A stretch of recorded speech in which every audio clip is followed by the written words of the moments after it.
meron silang content patungkol kay Fiscal EJ. Ito na nga yung tungkol doon sa kinontent ni Fiscal doon sa katangahan ni Libayan. Ito si Libayan talaga, kung hindi ka ba naman nagkakalat ng katangahan mo, edi hindi ka sana nabubutasan.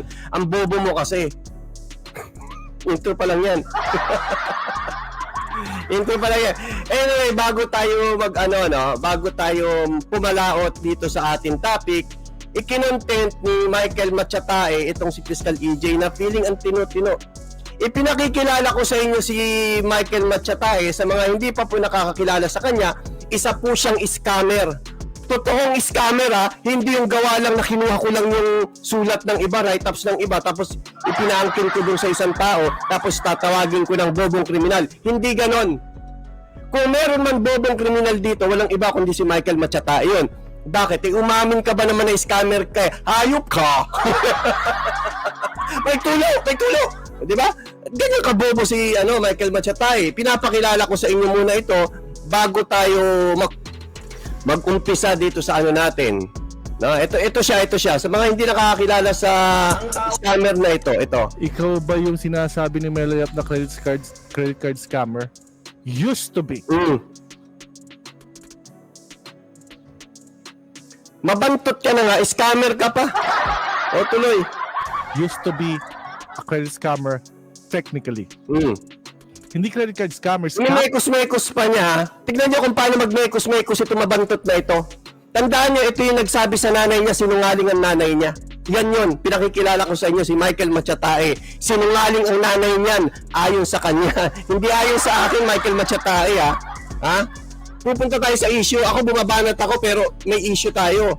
Doon ako sa issue babanat. Pero dito, introduction lang to, ipinapakilala lang kita sa mga subscriber ni Andrea D. Yan, ipinapakilala ko sa inyo ang scammer na ito. Tandaan nyo, mukhang pera ito. Sasawsaw yan sa grupo nyo kasi target nito mga OFW. Ipinakikilala ko sa inyo to. Target nito mga OFW, chicha. Palamunin ito ng kapatid niya. Ang problema lang, nahiya na yata. Nagtrabaho na, nag-full time sa YouTube. Kaya ngayon, tambay ito na napunta sa YouTube. Kaya ang hanap niyan mga OFW. Hindi na siguro maka-scam. So nangyari, pumunta ng YouTube, doon ang i-scam. Naglilipat-lipat ng mga grupo para makakuha ng abuloy, chicha, pang-aral sa anak, pangkain sa anak, pampaaral sa anak. Tandaan nyo, ang source of income neto YouTube. Kaya hindi ang papayag na hindi kikita sa YouTube. No? Tuloy natin. Ano sabi ni Boy Bantot? Scammer na credit card. Kasi I already nakukuha ko na yung mga credit card. Minekos-mekos pa niya, no? Minekos-mekos pa niya. Information sa system, nagiging scammer ka dahil you are actually doing social engineering and then it's part of your paliwanag, pero ano ending? Part of your tools is deception para ibigay sa iyo information. So in that sense, yes. Yes, yun. Yun lang. Nakita nyo kung paano siya magmekos-mekos? Scammer ka ba? Yes or no lang? Yes! Hindi yung paikutin mo pa ang ending, aminin mo rin. Ganyan kakabobo. Ang sabi nito ni Ma'am Jane Palma, dami na lang nagpalipad sa kanya.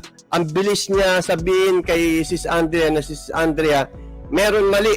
Hindi, huwag kayong umasa ng tama rito. Ang buhay nga nito mali Mali ang buhay niyan. Kasi yung anak niyan, gusto niyan mamatay kapalit ang buhay ng asawa niya. Ganyang kasalaula itong scammer na ito. Kaya huwag kayong umasa ng matino na sasabihin niya sa inyo. At kung babae kayo, may tulok kayo. Yan ang ano niyan. Malanding bruha na may tulok. Yan, ganyan. Kasi bakit? Kailangan niya ng kakampi. Tandaan niyo ang target niyan, yung kalaban ng kabilang grupo. Kahit sugarol, kakampihan yan tulad ni Makagago. Nakipag-collab kay Makagago yan, pero yung puon niya galit kay Makagago sa sugal. Ganyan. Humahanap yan ng makakakampi para magbigay ng pera, ipangkain sa pamilya, pangkain na rin niya. Ganyan kakapal ang mukha ng scammer na yan. Kilala na po ba ninyo yung scammer na si Michael Machatae? Ayan po. Titigan niyo ang mukha, takpan niyo ng ilong niyo. Ang mukha niyan tumatagos sa screen, ang babaho. Ngayon, tapos na tayo pakilala si Michael Machatae kasi nagkaroon ng nagkaroon ng, di ba sabi niya na better half ko raw si Fiscal EJ. o ito, better half mo, parehong scammer. Alin ang alin ang mas masama? Yung nag-collab yung dalawang scammer? Ha? Oh, ito pa.